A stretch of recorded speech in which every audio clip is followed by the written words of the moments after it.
even more repressive, with security cameras and hidden microphones monitoring inmates' every move.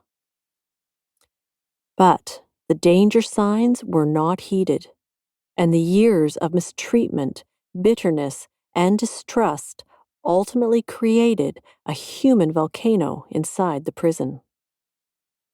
Life inside the archaic jail was humiliating and dehumanizing. There was serious overcrowding, few rehabilitation programs, severe punishments, and extreme isolation. When the rebellion finally erupted, it made headlines around the world, as did another prison riot 6 months later in Attica, New York, where 39 guards and inmates were killed by police fire.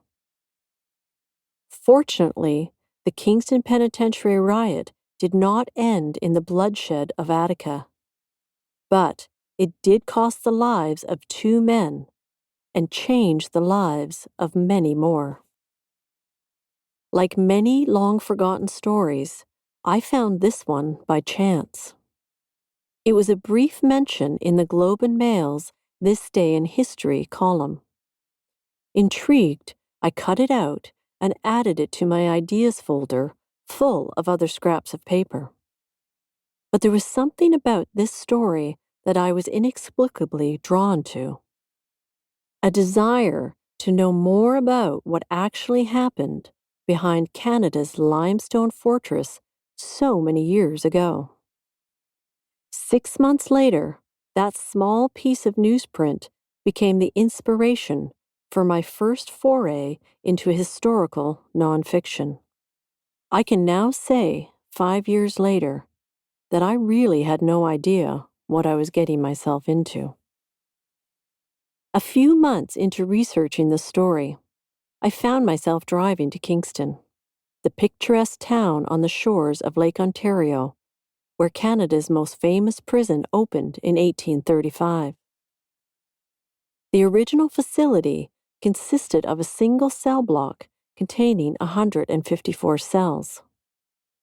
Designed to hold 500 inmates, its population grew every year as more and more desperate men found themselves locked away inside its walls.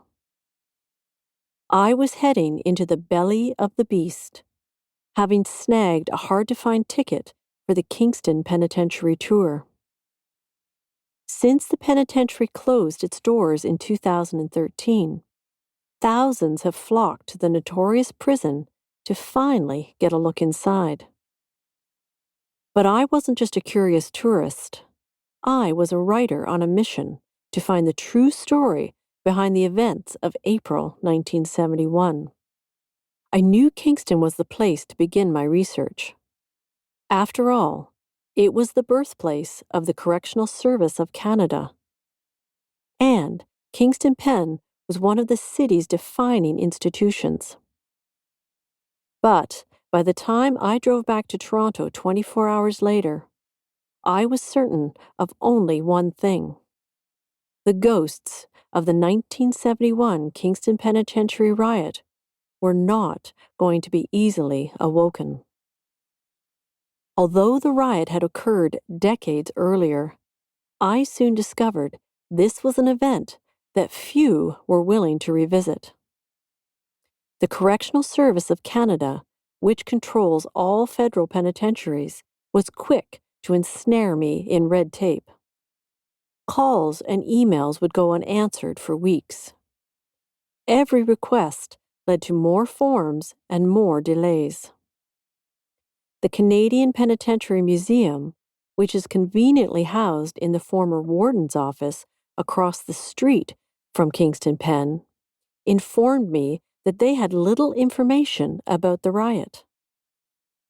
The Kingston Police also had no records dating back to 1971.